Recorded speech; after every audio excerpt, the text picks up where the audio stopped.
Best document scanner அப்ளிகேஷனை நமக்கு கன்வீனியண்ட்டாக எப்படி யூஸ் பண்ணுறது, நமக்கு அதுலேருந்து கிடைச்ச ஃபோட்டோஸையோ டாக்குமெண்ட்ஸையோ நமக்கு ஏற்ற மாதிரி சைஸில் எப்படி கம்ப்ரஸ் பண்ணுறது ஆன்லைன்லேயே அப்படின்ற விஷயத்த பார்த்துட்டு அதுக்கப்புறமா இது என்ன அப்ளிகேஷன் எப்படி டவுன்லோட் பண்ணணும் அப்படின்றதையுமே நான் ஒன் பை ஒன்னாக சொல்கிறேன். ஸோ ஃபர்ஸ்ட் ஆஃப் ஆல் இந்த அப்ளிகேஷன் ஓப்பன் பண்ணதுக்கப்புறமா உங்கள் கேலரியோட பெர்மிஷன் கொடுத்துட்டிங்கனால் கீழே ஃபோட்டோஸ் அண்டு கேலரி அப்படின்ற மாதிரி லோகோ இருக்கும்.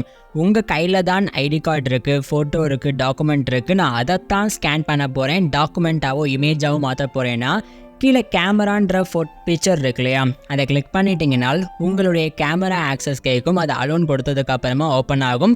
நான் ஃபார் எக்ஸாம்பிளுக்கு புக்கோட ஃப்ரண்ட் பேஜ் வச்சுருக்கேன். கீழே ஐடி கார்டுன்னு இருக்கும், ஃபோட்டோன்னு இருக்கும். நீங்கள் ஃபோட்டோவை கிளிக் பண்ணிட்டீங்கன்னா என்ன சைஸில் ஸ்கேன் பண்ண போகிறீங்க, உங்களுக்கு என்ன சைஸில் அவுட்புட் வேணும் அப்படின்றத கேட்கும். நீங்கள் அதையுமே சூஸ் பண்ணி வச்சுக்கலாம். ஐடி கார்டாக இருந்தால் ஃப்ரண்ட் அண்ட் பேக் மட்டுமா அல்லது ஃப்ரண்ட் மட்டுமா அப்படின்றத கேட்கும்.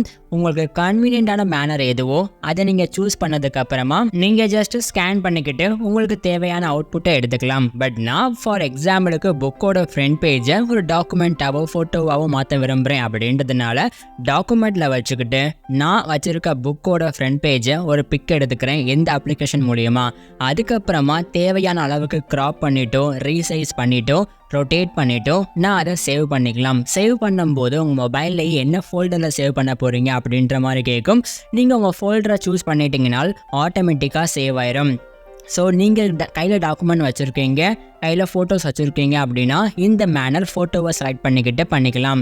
அதுவே உங்கள் கேலரிக்குள்ளேயே இமேஜஸ் இருக்குது, டாக்குமெண்ட் இருக்குது, நான் அதைத்தான் ஸ்கேன் பண்ணணும்னு ஆசைப்பட்றேன்னா ஜஸ்ட் இந்த அப்ளிகேஷன்லேயே கீழே கேலரின்ற ஆப்ஷன் இருந்துச்சு இல்லையா, அதை சூஸ் பண்ணும்போது டேரெக்டாக உங்கள் கேலரி ஆக்சஸ்க்குள்ளே போகும். அதில் நீங்கள் என்ன ஃபோட்டோ வச்சுருக்கீங்களோ அதை செலக்ட் பண்ணிக்கிட்டிங்கனால் இது மூலியமாக அதை கம்ப்ளீட்டாக ஸ்கேன் பண்ணிவிட்டு இமேஜிலேருந்து டெக்ஸ்ட்டு மாற்றணும்னா நீங்கள் இதில் ப்ரோ வெர்ஷன் போக வேண்டியதாக இருக்கும். மற்றபடி எல்லா ஆப்ஷனுமே உங்களுக்கு ஃப்ரீயாக தான் மோஸ்ட்லி இருக்கும்.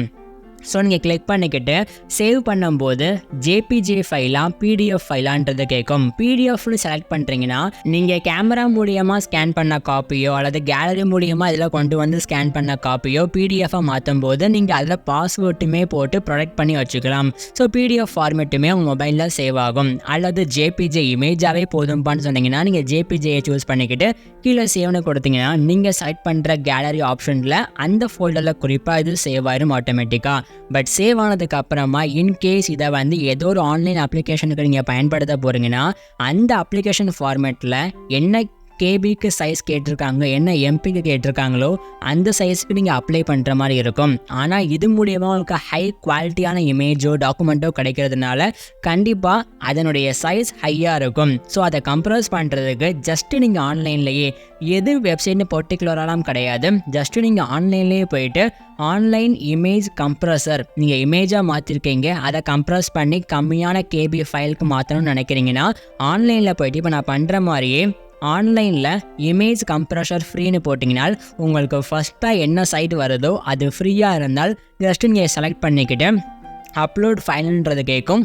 எந்த இமேஜை நீங்கள் கம்ப்ரஸ் பண்ணணும்னு நினைக்கிறீங்களோ அந்த இமேஜை சூஸ் பண்ணிக்கிட்டிங்கனால் கீழே குவாலிட்டியை குறைக்கணும். எப்போவுமே குவாலிட்டி ஹையாக இருக்கும். குவாலிட்டி ஹையாக இருக்கும்போது அந்த ஃபைலோட சைஸ் ஹையாக இருக்கும். ஸோ குவாலிட்டியை நீங்கள் குறைக்க கீழே இந்த இமேஜோட அவுட்புட் எப்படி வரும் அப்படின்றதுமே ப்ரிவியூவில் காமிக்கும். ஸோ உங்களுக்கு அந்த இமேஜோட கிளாரிட்டியும் ஓகே, கேபி நீங்கள் விருப்பப்படுற அளவுக்கு மாற்றிக்கலாம். ஃபார் எக்ஸாம்பிள் இந்த இமேஜுக்கு 776 கேபிக்கு சைஸில் இருக்குன்னா நான் அதை வந்து 150 கேபிக்கு என்னால் மாற்ற முடியும். சைஸ் கம்மி பண்ணிகிட்டே கொண்டு போயிட்டு 10 வச்சேன்னா எனக்கு 156 கேபியோ 200 கேபி கிட்ட தான் வரும் சைஸு. ஸோ உங்களுக்கு கன்வீனியன்ட்டான சைஸ் கிடைச்சதுக்கு அப்புறமா மேலே டவுன்லோட் அப்படின்ற ஆப்ஷன் இருக்கும். அதை கிளிக் பண்ணிங்கனால் டவுன்லோட் ஆகும். பட் ஜிப் ஃபைலாக தான் உங்கள் மொபைலுக்குள்ளே இருக்கும்.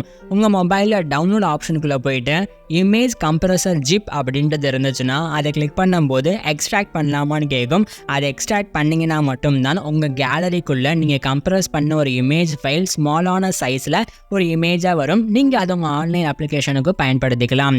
பட் இந்த அப்ளிகேஷனுடைய பேர் டாக்குமெண்ட் ஸ்கேனர். இப்போ நான் வீடியோவில் காட்டுற மாதிரி கூகுள் ப்ளே ஸ்டோர்லேயே போயிட்டு டாக்குமெண்ட் ஸ்கேனர் அப்படின்றத போட்டிங்கனால் உங்களுக்கு இந்த மாதிரி ஒரு லோகோவோட வரும்.